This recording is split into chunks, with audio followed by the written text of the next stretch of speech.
Olá pessoal, tudo bem? Agro é Ciência aqui novamente.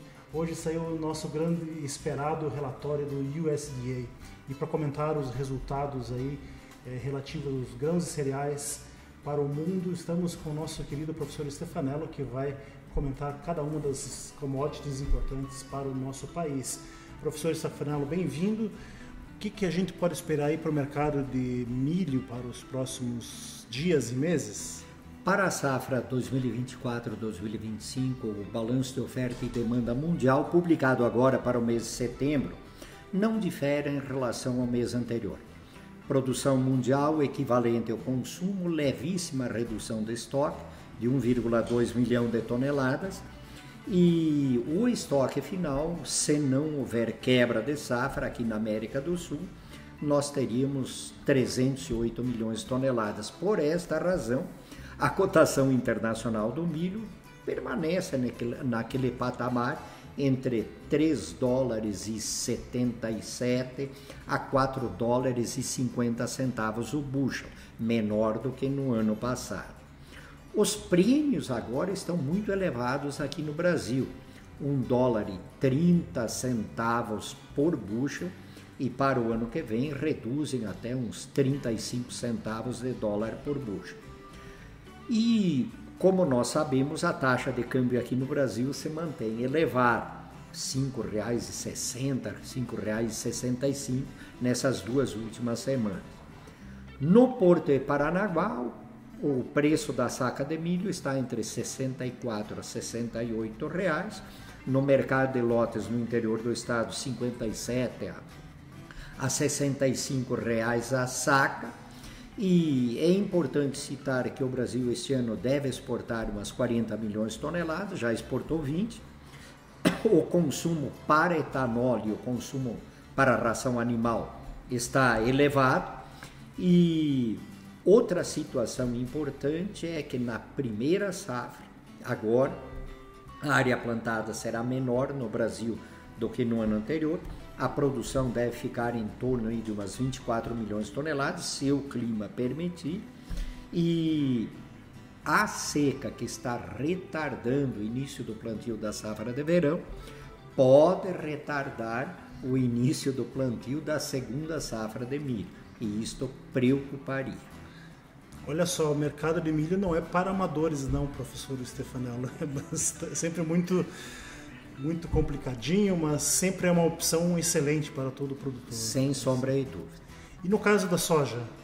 No caso específico da soja, o balanço de oferta e demanda mundial mostra uma produção bastante superior ao consumo na safra 24-25 e uma ampliação do estoque, se não quebrar a safra, de 22 milhões de toneladas em nível mundial. Por esta situação, as cotações internacionais da soja estão variando entre 9 dólares e 80 a 10 dólares e 70 por bushel. Os prêmios aqui no Brasil estão muito elevados agora, em função até desta situação de atraso no plantio, 2 dólares por bushel. Para o ano que vem, o mercado indica até 10 centavos de dólar por bushel. Por esta razão e também pela taxa de câmbio, os preços no Porto de Paranaguá variam entre 140 a 146 reais a saca, maiores do que logo no período anterior. E o mercado de lote do interior também com pequena elevação de preço, 133 a 140 reais por saca. Aqui no Paraná nós deveremos ter chuva agora no próximo final de semana, em torno do dia 20, e o que preocupa é a possibilidade de chuvas apenas no Brasil Central e no Centro-Oeste no finalzinho do mês de setembro e início de outubro. Isto retardaria o plantio, embora não signifique quebra de safra. A maior preocupação é o efeito disso sobre o plantio da segunda safra de milho. Certamente. Agora vamos rezar que essa quebra de safra não ocorra aqui com a gente, né? Eu acho que safra cheia é sempre uma safra boa. É sempre melhor Exatamente. Do que você ter uma quebra de safra, apesar dos preços, tendência de preços mais baixos nas safras cheias, mas é sempre melhor ter uma boa produção. Com certeza. E no caso do trigo, que que também o Brasil este ano vai importar significativamente, a produção mundial de trigo para a safra 24-25 está um pouco menor do que o consumo. Por esta razão, no trigo, há uma redução do estoque mundial de umas 7 milhões de toneladas, considerando o balanço da safra 24-25, publicado em setembro, comparativamente ao mês de agosto. E os preços do trigo até aumentaram um pouquinho em nível mundial, estão variando entre 5 dólares e 50 a 6 dólares e 25, 6 dólares e 30 por bushel. Sempre a cotação mais elevada da soja, do milho e do trigo é para os meses do ano que vem. E no caso do trigo, a taxa de câmbio elevada aumenta o custo do trigo importado posto aqui. E no mercado de lotes aqui no Paraná, o preço tem variado entre R$ 1.350 a R$ 1.560 a tonelada. E no mercado de balcão, os preços se elevaram um pouco. Há um mês atrás estava em torno de R$ 75 a saca e agora estão variando entre R$ 78 a R$ 80 por saca. E comparado a um ano atrás, o triticultor estava recebendo aqui no Paraná, no preço de balcão, R$ 57 a R$ 58 a saca. Portanto, o preço do trigo deu uma melhorada, em função fundamentalmente da quebra da safra, 8,1 milhões de toneladas. Parte disso é trigo de pior qualidade, portanto, o que se aproveita para panificação é umas 6 milhões de toneladas, e nós teremos que importar umas 6 milhões e meio de toneladas para atender o consumo interno do Brasil. Mas apesar de tudo isso, é importante que o produtor ele vai ter uma remuneraçãozinha nessa safra, e o brasileiro também vai poder continuar comendo o pãozinho e a pizza de todo dia. Não é? Exatamente, Gilson, mas é importante citar que se não der uma quebra de safra aqui na América do Sul, e a gente reza que não aconteça, as cotações internacionais da soja, do milho, do trigo não têm muita oportunidade de aumentar, em razão pela qual as margens de ganho dos produtores, de forma geral, em grãos, serão mais estreitas do que ocorreu no ano passado.